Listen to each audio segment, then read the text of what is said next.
Halo guys, welcome back to my channel Vera Bukus. So hari ini kita sama-sama learning Zatter with Vera. Kita langsung masuk aja ke chapter pertama. Chapter pertama itu judulnya The Role of Managerial Finance, artinya peran daripada manajemen keuangan. Sama-sama kita mau mengenal dulu nih, apa itu manajemen keuangan. Jadi dikenal dua istilah yang penting untuk kita pelajari pada bagian pertama, yaitu manajemen keuangan atau keuangan itu sendiri dan perusahaan atau the firm. Jadi bagian pertama kita akan bahas terkait finance and the firm. Apa itu finance? Finance itu adalah ilmu atau seni yang mengatur bagaimana kita mengalokasikan, menginvestasikan, dan meningkatkan keuangan. Jadi ilmu ini tidak hanya berguna bagi perusahaan, tapi juga bagi individu. Bagaimana kita secara pribadi dapat menganggarkan dana kita. Ketika kita mendapatkan uang, bagaimana kita membelanjakan uang tersebut, bagaimana kita menabung uang tersebut, dan bagaimana kita investasikan uang tersebut.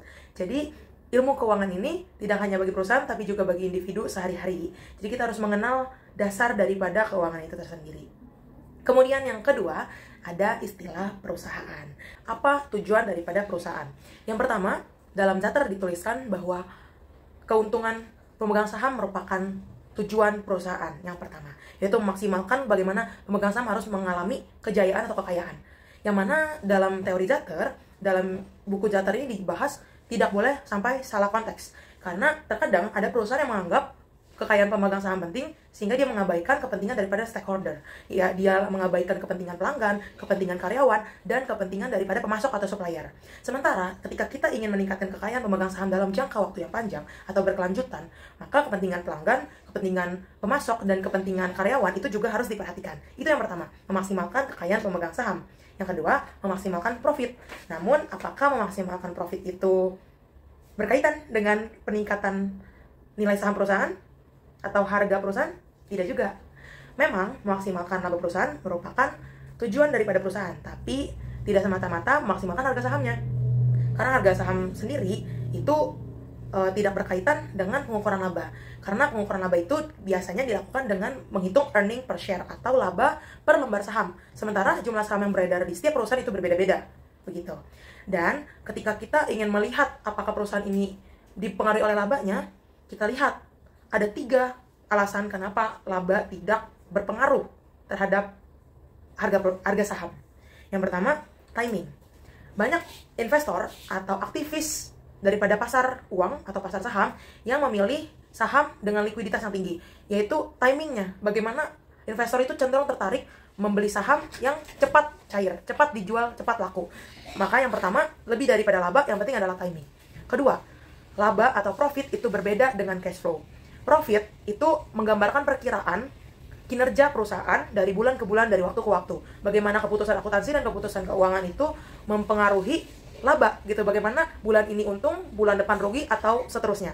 Namun, jika kita membahas soal cash flow, uang masuk dan keluar, itu berbeda. Uang masuk dan keluar itu menggambarkan ukuran adakah uang tunai yang dipegang oleh perusahaan. Apakah di akhir periode tersebut perusahaan memiliki uang? Bisa jadi perusahaan tersebut di akhir periode untung, tapi tidak ada cash, tidak ada cash flow. Nah, seringkali investor juga memperhatikan cash flow. Seringkali perusahaan itu juga bisa bergerak dengan ada cash flow yang sehat. Jadi, tidak melulu soal profit, tapi juga cash flow itu penting. Yang ketiga, resiko. Resiko daripada perusahaan juga perlu diperhatikan. Mengapa? Karena banyak investor yang memerhatikan apakah uang yang saya investasikan di perusahaan tersebut dapat berkembang, dapat naik, dapat turun, dapat diukur, tidak hanya berfluktuasi gitu. Jadi investor juga memperhatikan resiko yang akan dia hadapi. Jadi tidak hanya laba, ada 3 hal yang penting bagi perusahaan juga, yaitu timing, lalu ada cash flow, dan yang ketiga yaitu resiko. Jadi perlu sekali untuk perusahaan melindungi resikonya. Kalau kamu mau jadi manajer keuangan, apa sih keputusan yang harus diambil? Ada 3. Yang pertama itu adalah investment decision, yaitu keputusan investasi. Ya dong, sebagai manajer keuangan harus tahu uang yang ia terima itu mau dikemanain, dibelanjain kemana, dimasukkan ke proyek yang mana, supaya menghasilkan untung, cuan, dan nilai bagi perusahaan. Itu yang pertama. Yang kedua, yaitu financing decision. Jadi sebenarnya sebelum melakukan investment decision, perusahaan atau manajer keuangan itu harus memiliki dana dulu, yaitu financing decision. Dia harus tahu dulu dapat uangnya dari mana, dia harus tahu dulu ngalir uangnya dari mana dulu nih, untuk bisa dia melakukan investasi. Jadi dia harus menentukan capital structure decision, yaitu struktur modal yang yang mana yang bisa menghasilkan keuntungan bagi perusahaan. Contohnya, supaya bisa berinvestasi pada proyek, supaya bisa mendapatkan cuan dari ekspansi yang dilakukan oleh perusahaan. Gimana kalau kita pinjam uang di bank? Gimana kalau kita pakai ekuitas aja? Ekuitas itu adalah aset dikurangi liabilitas atau utang, jadi sama aja kayak modal ya. Jadi bagaimana dia menggunakan pendanaan atau uang itu dikelola untuk investasi. Jadi financing itu adalah bagaimana dia mendapatkan uang dari sumber gitu. Kalau investasi kan yang pertama, bagaimana uang dari sumber itu dikelola untuk mendapatkan nilai bagi perusahaan. Yang ketiga yang nggak kalah penting, yaitu working capital decision, yaitu keputusan modal kerja. Kalau keputusan modal kerja itu identiknya dengan jangka pendek. Jadi kalau tadi kan investasi jangka panjang nih, proyek-proyek jangka panjang yang bisa menghasilkan keuntungan cuan nilai bagi perusahaan. Tapi yang ketiga ini, working capital ini fokus pada jangka pendek, bagaimana perusahaan itu bisa bayar tagihannya. Mungkin kan dia punya tagihan tuh ke supplier yang jatuh tempo, atau mungkin dia harus dia harus mengeluarkan persediaannya, atau dia harus mikirin nih, aduh, barang-barangnya habis, gimana kita supply, gimana cara kita belinya, bagaimana cara kita bayar utangnya. Hal yang jangka pendek yang seperti hal-hal operasional. Nah, itu yang dilakukan oleh manajer keuangan dalam hal mengeluarkan keputusan working capital. Itu dia keputusan manajer keuangan. Ada hal yang gak kalah penting daripada tugas manajer keuangan, itu prinsip yang ia pegang. Ada 5 prinsip utama daripada manajer keuangan. Yang pertama itu time value of money. Time value of money adalah nilai uang. Ya, contohnya gini, misalnya pada zaman dahulu kala, nenek buyut kita bisa membayar sekolah dengan uang 100 perak. Kalau sekarang bayar uang 100 perak, ya kita di DO, dikeluarin ya, karena nggak cukup gitu. Kita perlu uang yang lebih besar pada zaman sekarang. Artinya apa? Terjadi penurunan nilai uang. Itulah yang harus diperhatikan oleh pada manajer keuangan. Yaitu lebih baik menerima uang hari ini daripada minggu depan atau daripada tahun depan. Jadi, ia harus memastikan bahwa investasi yang dilakukannya, misalnya dia taruh uang hari ini, aku mau investasi 10 juta. Nah, dia akan lebih senang jika 10 juta itu akan menjadi 15 juta mungkin ya, bisa berkembang, dan dia akan mendapatkan dana itu 3 bulan kemudian daripada misalnya 5 tahun ke depan dia dapat uangnya balik. Ya dia harus memegang uang itu lebih cepat gitu, kalau bisa hari ini gitu. Kenapa? Karena nilainya bisa turun. Misalnya 5 tahun kemudian uang itu kembali kepadanya, udah tidak terlalu berarti gitu. Jadi itu harus dianalisis dan diperhitungkan oleh pada manajer keuangan gitu. Jadi menerima uang hari ini lebih baik daripada menerima uang di masa depan. Itu adalah prinsip yang pertama daripada time value of money. Kemudian yang kedua, itu prinsip the trade-off between risk and return. Jadi bagaimana manajer keuangan itu tidak boleh tertipu. Manajer keuangan itu harus memperhatikan bagaimana investasi yang dilakukan terhadap sebuah proyek atau sebuah instrumen itu harus dipertimbangkan antara risk and return-nya. Bagaimana ketika dia ingin menginvestasikan uangnya di proyek yang resikonya tinggi, jangan mau kalau return atau cuannya itu kecil. Jadi kalau resikonya tinggi, cuannya atau returnnya juga harus tinggi, biar seimbang. Prinsip ketiga adalah cash is king. Prinsip ini mirip-mirip sama yang tadi sudah dijelaskan, yaitu cash flow. Bagaimana cash flow itu penting banget. Buat apa laporan keuangan cakep, untung, profit, tapi cashnya tidak ada di tangan? Karena yang penting bagi perusahaan itu adalah bayar utang, bayar tagihan, beli persediaan baru, COGS, produksi yang baru, itu kan pakai uang semua ya. Bagaimana dia bisa investasi, semuanya pakai cash flow. Oleh karena itu cash flow nggak boleh mandek. Walaupun dia untung, walaupun secara kinerja keuangan dia cuan, tapi uangnya itu di orang, mungkin diutangi, atau uang itu dalam bentuk aset yang tidak liquid gitu. Jadi dia untuk cairkan susah. Jadi cash is king. Manajer keuangan harus mikir bagaimana di akhir periode atau di periode tertentu tuh harus ada uang di tangan untuk membayar gitu. Jadi cash is king adalah prinsip yang ketiga. Yang keempat ada competitive financial market. Jadi seorang manajer keuangan itu harus sadar bahwa tidak hanya perusahaan dia yang menjual saham di pasar modal.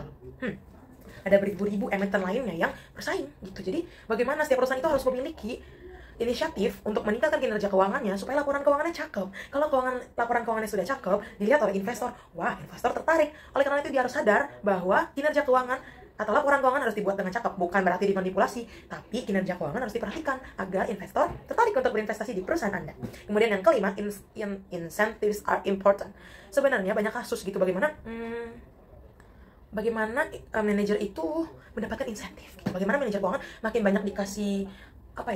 banyak dikasih cuan atau dikasih untung atau dikasih gajinya baik, dia akan melakukan kinerja yang baik juga gitu. Jadi itu sebenarnya tidak bisa dipukul rata, itu hanyalah kecenderungan ya. Tapi itu adalah suatu hal yang biasanya ada di prinsip manajer gitu. Bagaimana ketika dia memiliki insentif yang tinggi, ya dia juga akan mengusahakan yang terbaik bagi kinerja keuangan perusahaannya gitu. Itu adalah 5 prinsip utama daripada manajer keuangan. Kita baru introduction nih teman-teman. Masih banyak. Semangat. Oke. organizational of the finance function, yaitu ada struktur organisasi seperti ini.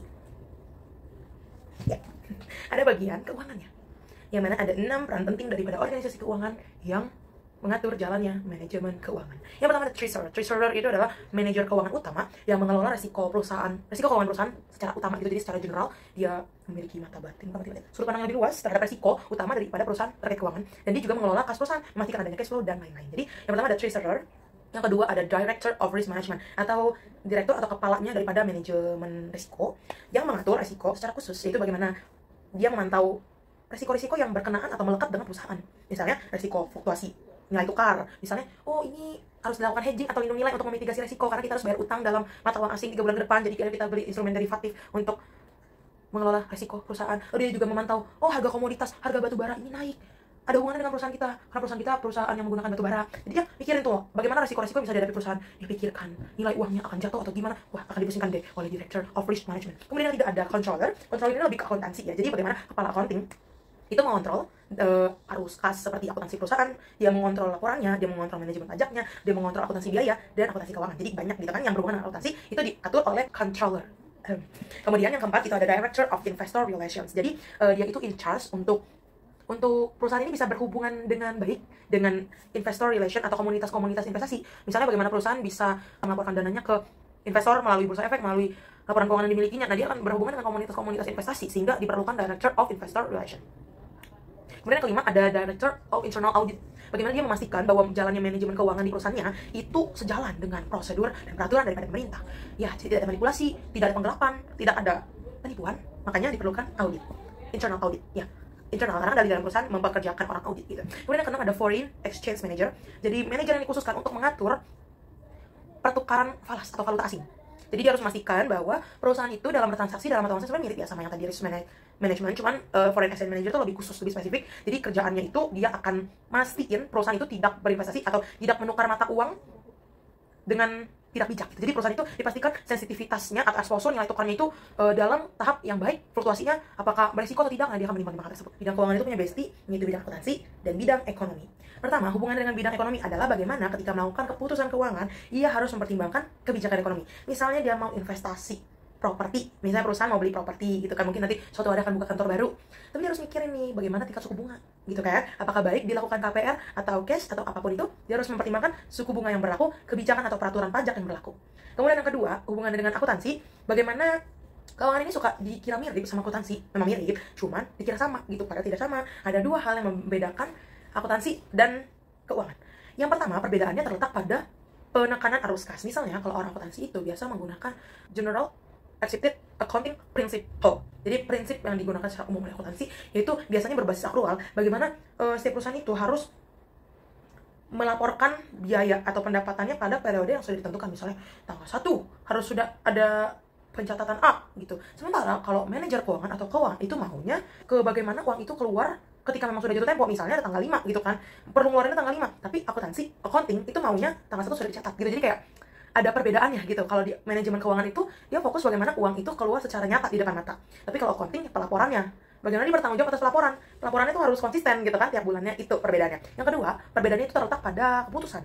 Akuntansi itu cenderung fokusnya tuh ngumpulin informasi, misalnya ngumpulin bond atau bukti bayar atau mengumpulkan bukti-bukti gitu untuk dicatat. Fokusnya tuh pencatatan. Tapi kalau manajemen keuangan itu fokusnya ke pengambilan keputusan berlandaskan pada informasi yang telah dikumpulkan oleh pihak accounting. Jadi mereka ini rekan sebenarnya, accounting dan finance ini, karena tanpa accounting, finance tidak bisa mengambil keputusan karena dasar pengambilan keputusannya ya laporan akuntansi tadi. Agency cost dan agency problems, yaitu bagaimana kita tahu perusahaan yang sudah IPO atau menjual sahamnya bagi khalayak publik punya tata kelola atau struktur organisasi yang berbeda. Jadi pemegang saham itu punya kekuatan atau wewenang, punya hak gitu ya untuk ngatur-ngatur isi perusahaan itu, khususnya manajer keuangan. Bagaimana manajer keuangan itu kadang-kadang kiding-kiding suka ngadi-ngadi gitu juga suka. Kadang-kadang manajer keuangan itu suka melakukan keputusan yang sesuai dengan keinginannya, seenak jidat gitu. Jadi dia melakukan mungkin penganggaran atau investasi yang menguntungkan bagi dirinya sendiri, tidak memikirkan tujuan utama perusahaan, yaitu memaksimalkan kekayaan pemegang saham. Padahal itu adalah tujuan yang penting. Atau mungkin dia tidak sengaja, dia gagal dalam investasinya, dia gagal memaksimalkan nilai bagi perusahaan. Oleh karena itu makanya tadi kita bahas pentingnya insentif, pentingnya bonus bagi manajer keuangan, karena itu akan menyelaraskan kepentingan dia dan kepentingan dewan. Karena semakin perhatikan dewan atau pemegang saham tersebut, maka manajer keuangan sebagai agen di sini akan diuntungkan juga karena dapat bonus. Makanya agensi problem bisa terjadi itu ketika si agen atau manajer profesional keuangan ini tidak melakukan hal yang semestinya dia lakukan. Itu yang terjadi. Apa itu agensi cost? Agensi cost itu adalah biaya, uang yang sia-sia keluar gara-gara masalah tersebut. Contohnya, dia harus membeli jet atau istilahnya suap atau nyogok gitu ya, untuk pemegang saham ini bisa berbalik kembali. Atau mungkin agensi cost ini juga dapat berupa bonus yang ditujukan kepada manajer keuangan supaya bisa memaksimalkan kinerja nilai perusahaannya. Agensi cost ini bisa memecahkan agensi problem gitu. Jadi makanya biaya-biayanya dikeluarkan untuk praktik ini bisa tidak terjadi praktik-praktik ilegal yang tidak sesuai dengan jalannya manajemen keuangan yang melanggar prinsip tadi. Agency cost ini digunakan untuk memaksimalkan kinerja daripada manajer keuangan agar bertindak sesuai dengan nilai-nilainya, prinsip-prinsipnya yang meningkatkan kekayaan pemegang saham. Nah, oleh karena itu diperlukan suatu aturan, suatu tata kelola praktik perusahaan yang bisa menyelaraskan dua kepentingan ini supaya manajer keuangan tidak bertindak semena-mena dan memanfaatkan posisinya yang bisa mengatur nilai perusahaan yang bisa merugikan atau menguntungkan pemegang saham. Yang pertama, ada istilah corporate governance atau tata kelola perusahaan yang mengacu pada peraturan pemerintah, governance, yaitu aturan, proses, dan hukum di mana perusahaan itu bisa dioperasikan, dikendalikan, dan diatur. Jadi pemerintah ini membuat kebijakan yang bisa ngatur perusahaan, bagaimana perusahaan itu dewannya bisa mecat manajernya, bagaimana CEO bisa diberhentikan, bagaimana pemegang saham memiliki hak untuk memberhentikan atau mengangkat seorang CEO. Nah, itu diatur juga oleh pemerintah. Makanya ada prosedur dalam pengambilan keputusan, sehingga struktur tata kelola yang terdefinisi dengan baik itu dimaksudkan untuk menciptakan manajemen keuangan yang baik. Sekian penjelasan daripada chapter 1 Learning Charter with Fair. See you on the next chapter.